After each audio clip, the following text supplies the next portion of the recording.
இப்போ ECR OMR செம்ம connect. Stepstone secret plot near Kovalam ECR. Beach resort plot just 24 lakhs ல. Launching offerல plot வாங்குங்க 5 lakhs profit.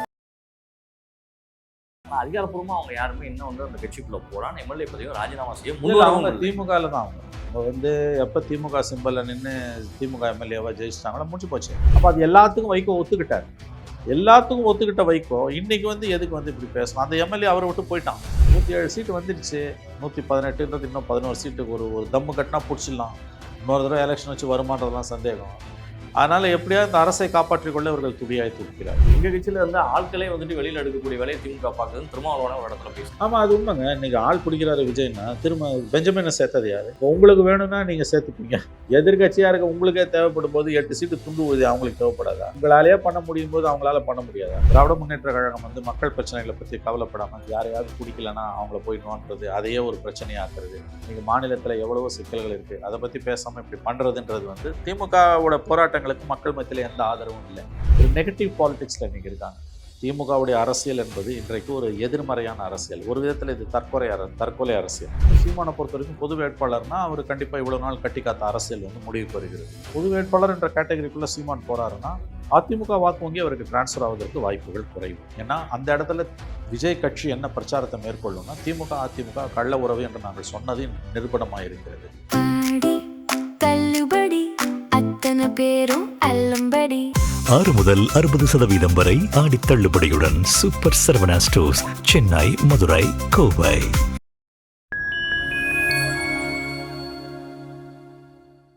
Fine மீடியாவோட ஒரு special இன்டர்வியூல சிறப்பு அழைப்பாளராக தமிழ்நாட்டினுடைய மூத்த உதவியாளர் மணிசர் அவர்கள் இணைந்துள்ளார். சமகால அரசியல்கள் குறித்த பல்வேறு கேள்விகளை முன்வைக்கின்றோம். வாருங்க நிகழ்ச்சி சொல்லலாம். வணக்கம் சார். சார் வணக்கம். 2 எம்எல்ஏக்களும் அதிமுக எம்எல்ஏக்கள் ராஜினாமா பண்ண மாட்டோங்கிறதுல உறுதியா இருந்தா அவங்க ஜெயசூரியனில் ஜெயிச்சிட்டோம், நாங்கள் மக்கள் பணி செய்வோம் வரல உறுதியாண்டாங்க. 2 பேரும் போய் இன்னும் சேரல டிஎம்கேல. ஏன்னா உறுப்பினர் பதவியை வந்துட்டு எடுத்துட்டு தான் அவங்க எம்எல்ஏவுக்கு நின்றுருக்காங்கிறத துரைவைகோ சொல்லியிருக்காரு. ஆனால் அதிகாரப்பூர்வமாக அவங்க யாருமே இன்னும் வந்து அந்த கட்சிக்குள்ள போறான் எம்எல்ஏ பதவியும் ராஜினாமா செய்ய அவங்க திமுகல தான் அவங்க வந்து எப்போ திமுக சிம்பல்ல நின்று திமுக எம்எல்ஏவா ஜெயிச்சிட்டாங்களோ முடிச்சு போச்சு. அவங்க ஒன்றும் வர வேண்டிய அவசியம் இல்லை. புதுசாக உறுப்பினர் ஆகணுன்ற அவசியமும் அவங்களுக்கு கிடையாது. திமுகவில் இது சட்டத்தில் இருக்க ஒரு கோளாறு. ஒரு கட்சியில் இருந்துட்டு இன்னொரு கட்சி எம்எல்ஏவா ஆகுறது ஏன்? வைகோ அது அப்போ தடுத்துருக்க வேண்டியதான். 6 சீட்டு 4 சீட்டு ஆகும்போது அவருக்கு வந்து சுயமரியாதை பொங்கி வரல. அந்த நாளையும் வந்து முதல்ல 3 சீட்டு வந்து உதயசூரியன் சிம்பல்லையும் 1 சீட்டு வந்து அவரோட சிம்பல்லையும் நிற்கிறனாரு. கடைசியில் அந்த 1 சீட்டையும் அவங்க துர்கா ஸ்டாலின் அவர்களுடைய சொந்த ஊர் அது சீர்காழியில். அதனால் அவங்களே பிரச்சாரத்துக்கு வராங்க. அதனால் அது உதயசூரியனுக்கு ஓட்டு கேட்டால் தான் நல்லா இருக்கும்னு சொன்னப்போ டிஆர் பாலு போய் வீட்டில் பார்த்து வைகோ கன்வின்ஸ் பண்ணார். இதெல்லாம் நடந்தது. அப்போ அது எல்லாத்துக்கும் வைகோ ஒத்துக்கிட்டார். எல்லாத்துக்கும் ஒத்துக்கிட்ட வைகோ இன்னைக்கு வந்து எதுக்கு வந்து இப்படி பேசணும்? அந்த எம்எல்ஏ அவரை விட்டு போயிட்டான். ஐயுஎம்எல் மாதிரி, விசிகா மாதிரி, லெஃப்ட் மாதிரி எங்க சிம்பல்ன்றதுல உறுதியா இருந்திருக்கணும்ல. இல்ல கமல் மாதிரி முடியாது அப்படின்னா நான் போறோன்னு போயிருக்கணும்ல. எல்லாத்தையும் விட்டுட்டு இன்னைக்கு நம்ம பேசி என்ன பிரயோஜனம்? இன்னைக்கு மற்றவங்களுக்கு இருக்கிற அந்த ஒரு செல்வாக்கு வைகோ இல்லைல்ல. ஏன்னா அவர்கிட்ட எம்எல்ஏ இல்லை. எப்படி எம்எல்ஏ ரிசைன் பண்ணுவான்? எந்த எம்எல்ஏ ரிசைன் பண்ண மாட்டான். பவர்ன்றது அவ்வளோ ஈஸி இல்லை. புலிவாலை பிடிச்ச கதை. அவர் இல்லாதவன் எதை வேணால் பேசலாம். அவருக்கு போனவன் மந்திரி ஆனவன் யாரும் ரிசைன் பண்ணது கிடையாது. எம்எல்ஏ ஆனவன் யாரும் ரிசைன் பண்ணது கிடையாது. வாழப்பாடி ராமமூர்த்தி ஒருத்தர் தான் மத்திய மந்திரி பதவியை தூக்கி போட்டு வந்தவர். அவரை விட வேறு உதாரணம் யாருமே கிடையாது தமிழ்நாடு அரசியலில். அதுக்கு பிறகு அதுக்கு முன்னாலேயும் பின்னாலேயெல்லாம் யாருமே கிடையாது. உங்களுக்கு வந்து குறிப்பாக அதுக்கு பின்னால் யாருமே கிடையாது. எல்லாம் பவருக்காக தான் மோகம் கொண்டு அலைகிறார்கள் எல்லாருமே, எல்லா கட்சியை சார்ந்தவங்க. 107 சீட்டு வந்துடுச்சு. 118ன்றது இன்னும் 11 சீட்டுக்கு ஒரு தம்மு கட்டினா பிடிச்சிடலாம். இன்னொரு தடவை எலெக்ஷன் வச்சு வருமானதெல்லாம் சந்தேகம். அதனால எப்படியாவது இந்த அரசை காப்பாற்றிக் கொள்ள இவர்கள் துடியாய் துடிக்கிறார். அதிமுகவில் இருந்தவங்களும் நான் ஏறத்தாழ ஒரு 60% பேர் வந்து இன்னைக்கு திமுக பக்கம் போயாச்சு. ஏற்கனவே மலை சத்தியா வெளியில தனி கட்சி ஆரம்பிச்சுட்டு வந்து இருந்த அதிமுகவினரும் நிறைய பேர் சராசரியா போய் வந்துட்டு மலை சத்தியம் சேர்ந்துட்டாரா? இன்னும் சேரல, தனி கட்சியா இருக்காங்க. அவங்களும் இப்போ அடுத்த மூமெண்ட் வந்து திமுகவோட போற ரெடியா இருக்காங்க. மதிமுக இருக்கிறதுனால மட்டுமே வந்துட்டு ஸ்டாலின் அவர்கள் மலை சத்தியாவை சேர்த்துக்குள்ள மறுக்கிறார் அப்படிங்கிற ஒரு விஷயம் வெளியே வந்துட்டு இருந்துச்சு. இப்போ அவரும் இல்லை, வைகோ கூட்டணியில் இல்லைங்கிறப்ப மதிமுகவும் முழுசா கரைஞ்சிட்டு இருக்கு. விடுதலை சிறுத்தையில இருந்தும் ஆங்காங்கே வந்துட்டு திமுக பக்கம் நகல்றாங்க. எங்க கட்சியில இருந்து ஆட்களே வந்துட்டு வெளியில எடுக்கக்கூடிய வேலையை திமுக பார்க்குதுன்னு திருமாவளவன ஒரு இடத்துல பேசுறேன். ஆமா, அது உண்மைங்க. இன்னைக்கு ஆள் பிடிக்கிறாரு விஜய்னா திரும்ப பெஞ்சமினை சேர்த்தது யாரு? அதிமுகலேருந்து திடீர்னு வந்து ஒரு 1000 பேர் சேர்றாங்க. பல்வேறு கட்சிகள்லேருந்து கழக தலைவர் முன்னிலையில் திமுகவில் 1000 பேர் சேர்ந்தார்கள்னு வாரத்தில் ஒரு 2 நாளாவது முரசொலியில் புகைப்படமும் செய்தியும் வருது. சன் டிவியில் நியூஸ் வருது, கலைஞர் டிவியில் நியூஸ் வருது. அப்போ அதெல்லாம் ஆள் பிடிக்கிற வேலை இல்லையா? விஜய் பண்ணால் மட்டும்தான் உங்களுக்கு ஆள் பிடிக்கிற வேலையா? பெஞ்சமின் சேர்ந்தது எந்த கேட்டகரி? அப்போ உங்களுக்கு வேணும்னா நீங்கள் சேர்த்துப்பீங்க. எதிர்கட்சியாக இருக்க உங்களுக்கே தேவைப்படும் போது 8 சீட்டு துண்டு விழுது, அவங்களுக்கு தேவைப்படாதா? உங்களாலேயே பண்ண முடியும் போது அவங்களால பண்ண முடியாதா? 11 சீட்டு துண்டு விழுது அவங்களுக்கு. பர்ச்சேஸ் வேலையை டிவிக்கு மட்டும்தான் பண்ணிட்டு இருக்குன்னு உதயநிதி எல்லா இடங்களையும் பேசி அவர் அப்படி தாங்க பேசுவார். அவரால் உண்மையை ஏற்றுக்க முடியல. விஜய் முதலமைச்சரானதை உதயநிதியால் இன்னமும் ஜீரணிக்க முடியவில்லை, தாங்க முடியவில்லை, சகித்து கொள்ள முடியவில்லை. இந்த பிரச்சனையோட மூளை வேறே அதுதான். திமுக தினம் தினம் ஆடிக்கொண்டிருக்கக்கூடிய ஒவ்வொரு நாளும் ஒவ்வொரு விதமான நாடகங்களை திமுக ஆடுகிறது. அதற்கு ஒரே காரணம் விஜய் முதலமைச்சரானதை திமுகவால் ஏற்றுக்கொள்ள முடியவில்லை. அதுதான். தமிழ்நாடு காங்கிரஸிற்கு செல்வ பெருந்தகை மாற்றப்பட்டு அவரே வந்து ரிசைன் பண்ணி கொடுத்துட்டாரு. ஏற்கனவே அசப்ட் பண்ணிட்டு மாணிக் தாகூர் தமிழ்நாட்டினுடைய தலைவராக வந்ததுக்கப்புறம் ரொம்ப ஸ்ட்ராங்காகவே சொல்லிட்டாரு, எங்களை தொட்டா திரும்ப அடிப்போம். அவர் அடிப்போன்னா அவர் ஃபிசிக்கலாக அடிப்பாரா என்னன்னு தெரியல, அதெல்லாம் முடியாது. எங்களை விமர்சித்தா திரும்ப விமர்சிப்போன்றாரு. நியாயமான கருத்து தான். விமர்சித்தாங்கன்னா நல்லது தான். அமைதியாக வாங்கிக்கிட்டு போகாமல் பதிலடி குடிப்போம்னு சொல்கிறார் அவர். அடிப்போம்னு சொல்கிறது கையால் அடிப்போம்னு சொல்லலை, அப்படி புரிஞ்சுக்கலாம். வார்த்தைகளால் அடிப்போம், கருத்து யுத்தம் நடத்துவோம்னு அப்படி சொல்ல, அப்படி தான் நான் புரிஞ்சுக்கிறேன். அவர் என்ன நினச்சாருன்னு தெரியல. அதே மேடையில் செல்வப்பிரதையை வச்சுக்கிட்டே ஒருவேளை பிரவீன் சக்கரவர்த்தி பேச்சையும் மாணிக் தாகூர் பேச்சையும் அன்னைக்கே கேட்டிருந்தா இன்னைக்கு 60 எம்எல்ஏ ஒரு 10 பேர் இங்கே அமைச்சராக இருப்பாங்க. 10 சைரன் போட்ட வண்டி இதே சத்தியமூர்த்தி பவனுக்குள்ளே நின்றுருக்கும். நடக்காமல் போயிடுச்சுங்கிற ஆதங்கத்தோடு பேசுகிறேன்னு விஸ்வநாதன் அவரை வச்சுக்கிட்டே பேசுகிறார். செல்வப்பிரதையை வச்சுக்கிட்டும் பேசுகிறார். பழைய பகையை தீர்த்துக்கிறாருங்க அவர். திருமாவோட இருக்க பகையை, செல்வ பெருந்தகையோடு இருக்க பகையை தீர்த்துக்கிறாரு விஸ்வநாதன். முடிஞ்சு போச்சு அது. விஸ்வநாதன் மந்திரி ஆகிட்டார். சர்ச்சையில் சிக்காமல் இருக்கணும். இனிமேல் அதுதான் அவர் கவனிக்கணும். தேவையில்லாமல் ஒரு சர்ச்சையில் மாட்டி அசிங்கப்பட்டாங்க. கட்சியாக அசிங்கப்பட்டது. கவர்மெண்ட்டுக்கு கெட்ட பேர். விஸ்வநாதனால் கவர்மெண்ட்டுக்கு கெட்ட பேர். சர்ச்சைகளில் சிக்காமல் மந்திரியாக திறம்பட செயல்படுறது எப்படின்றத பற்றி அவர் யோசிச்சாருன்னா போதும். அதை தாண்டி வேறு பேச்செல்லாம் முடிஞ்சு போனதை பேசி என்னங்க பிரயோஜனம்? அதெல்லாம் முடிஞ்சு போன கதை. நடப்பது எல்லாம் நல்லதுக்கு அப்படி எடுத்துக்கணும். இவங்க போய் கூட்டணியில் விஜயோட சேர்ந்து தான் விஜய் இவ்வளோ பெரிய வெற்றி கூட அடையாமல் போயிருக்கலாம்.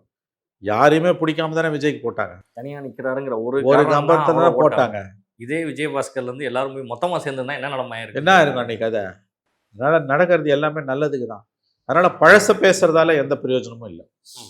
அமைச்சர் மீது வைக்கப்பட்ட குற்றச்சாட்டில் வந்து போராட்டம் வந்து தொடர்ந்துட்டு இருக்கு. இன்னைக்கு வரைக்கும் நம்ம கரண்டாக பார்த்துட்டு இருந்தாலும் ஏதோ ஒரு இடத்துல அமைச்சர் சரத்துக்கு எதிரான போராட்டத்தை வந்துட்டு திமுக எடுத்துக்கிட்டே தான் இருக்கிறாங்க. அந்த விஷயத்துலேருந்து அவங்க வெளியில் வர மாதிரி இருந்தாலும் அமைச்சர் ஏற்கனவே விளக்கம் கொடுத்துட்டாரு பல இடங்களில் கூட. ஆனால் பிரச்சனை தொடர்கிறது. ஏங்க 2 வருஷத்துக்கு மேலே நடந்த சம்பவம், அவர் விளக்கம் கொடுத்துட்டாரு. வேணா முதலமைச்சர் விசாரணை நடத்திக்கிட்டோம். திராவிட முன்னேற்ற கழகம் வந்து மக்கள் பிரச்சனைகளை பற்றி கவலைப்படாமல் தனிப்பட்ட இஷ்யூஸை தனிப்பட்ட முறையில் அவங்களுக்கு யாரையாவது பிடிக்கலன்னா அவங்கள போய் நோண்டுறது, அதையே ஒரு பிரச்சனையாக்குறது. இன்றைக்கி மாநிலத்தில் எவ்வளவோ சிக்கல்கள் இருக்குது, அதை பற்றி பேசாமல் இப்படி பண்ணுறதுன்றது வந்து திமுகவோட போராட்டங்களுக்கு மக்கள் மத்தியில் எந்த ஆதரவும் இல்லை. ஷரத்தை ஒன்றும் நான் ஆதரிக்கல. 2 வருஷத்துக்கு முன்னால் நடந்த சம்பவம் அது. அவர் வீடியோ இருந்து இல்லைன்றார், நான் அப்படி பண்ணலன்றாரு. முதலமைச்சர் விசாரணை நடத்தட்டும், தப்பு பண்ணியிருந்தாருன்னா நடவடிக்கை எடுக்கட்டும். ஆனால் இதை ஒன்று தமிழ்நாட்டோட பிரச்சனையாக திமுக மாற்ற முயற்சிக்குது. அது ஒருபோதும் ஏற்கத்தக்கது அல்ல.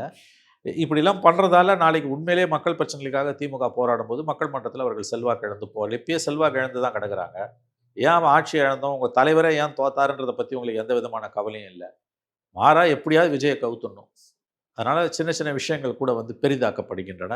ஷரத் விஷயத்தை வந்து திமுக வந்து எப்படியாவது அதை வச்சு ஒரு மந்திரியை ராஜினாமா பண்ண வச்சுட்டோம் அல்லது வந்து டிஸ்மிஸ் பண்ண வச்சிட்டோன்னா வெற்றி பெற்றுடுன்னு நினைக்கிறாங்க. ஐ திங்க் அதுக்கெல்லாம் வாய்ப்பு ரொம்ப ரொம்ப குறைவு. ஒரு புது கவர்மெண்ட்டு 6 மாதமாவது ஓட விடணும்னு நம்ம சொல்கிறோம், முடியாது அப்படின்றாங்க. செய்யுங்க. விஜய் கவுந்தா ஒன்றும் திமுக மறுபடியும் வரப்போகிறது கிடையாது. ஒரு தோழமை கட்சி கூட இன்றைக்கி அவங்க கூட இல்லை. அதனால் அவர்கள் வந்து ஒரு நெகட்டிவ் பாலிடிக்ஸில் இன்றைக்கி இருக்காங்க. திமுகவுடைய அரசியல் என்பது இன்றைக்கு ஒரு எதிர்மறையான அரசியல். ஒரு விதத்தில் இது தற்கொலை அரசியல். ஒரு பிரதான எதிர்க்கட்சி ஜனநாயகத்துக்கு வலிமையான எதிர்க்கட்சி மிக அவசியம். ஆனால் அதை இன்றைக்கி திமுக துஷ்பிரயோகம் செய்து கொண்டிருக்குது. அதிகாரத்துக்கு பவருக்கு வந்து 6 மாதம் கூட நீங்கள் ஒரு கட்சியை ஆள விடாமல் இம்சை கொடுக்குறீங்கன்றது தான் இன்றைக்கி வந்து இருக்கக்கூடிய மக்களோட கருத்து. நீங்கள் இதெல்லாம் பண்ணுறதால தான் நேற்று 3 பேர் வந்து ஆட்சியை கவுகிறதுக்கு காசு கொடுத்தா 35 கோடின்னும் போது மக்கள் அதை நம்புகிறாங்க. அதை ஞாபகம் வச்சுக்கோங்க. இவங்க என்ன அதிகாரத்தில் இருக்க மாதிரியே இப்போ நடந்துக்கிறாங்களான்னு கேட்குறாங்க. அது ஏன் அந்த எண்ணம் ஏன் வருது? அது செந்தில் பாலாஜி பேர் வந்தோடனே நம்பாதவன்லாம் கூட நம்புகிறான். அப்போ தோல்வியிலிருந்து திமுக பாடம் கற்க மறுக்கிறது. பிரச்சனை தோல்வியையே திமுக ஏற்க மறுக்கிறது. விஜயோட வெற்றியை அவர்கள் ஏற்க தயாராக இல்லை. இந்த தேர்தல் முடிவுகளை அவர்கள் ஏற்க மறுக்கிறார்கள். அதுலேருந்து வரக்கூடியதான் இந்த எல்லா பிரச்சனைகளுமே. 2 வருஷத்துக்கு முன்னால் நடந்த ஒரு வீடியோ எடுத்துகிட்டு வந்து போட்டு நீங்கள் பேசுறது, இப்போ நடந்த இந்த வீடியோ இருந்தால் கூட பரவாயில்ல. நீ நதி மூலம் ரிஷி மூலம் பார்த்தீங்கன்னா எவனும் தேர மாட்டான். அந்த பசங்களும் அவங்க டீமும் வந்து உங்களை விட சோஷியல் மீடியாவில் பவர்ஃபுல். உங்களுக்காவது காசு கொடுத்துட்டு வேலைக்கு செய்கிறவன், உங்கள் ஐடிவிங்க பூரா மாத சம்பளத்துக்கு வேலை செய்கிறவன். திமுகவில் தாவேகள் அப்படி கிடையாது. உலகம் பூரா எத்தனையோ நாடுகளில் உட்காந்துக்கிட்டு அவன் அங்கேருந்து ஒர்க் பண்ணிட்டு இருக்கான். நீங்கள் கடந்த காலங்களில் பண்ண வீடியோஸ் அவன் எடுத்தான உங்கள் கதை என்ன? இது டிட் ஃபார் டேட். இதுதான் இப்போ தமிழ்நாட்டோட பிரச்சனையா? நான் கேட்குறேன். 2 வருஷத்துக்கு முன்னால் ஒரு மந்திரி வந்து ஏதோ பண்ணாருன்றதா இன்றைக்கி தமிழ்நாட்டோட பிரதான பிரச்சனையா? இன்னைக்கு எவ்வளோ பிரச்சனை மாநிலத்தில் இருக்குது. அதை ஏற்று போராடு, அதுக்காக போராடு. முடியல, உங்களால் தேர்தல் முடிவை ஏற்றுக்க முடியல. அதனோட விளைவு தான் இது.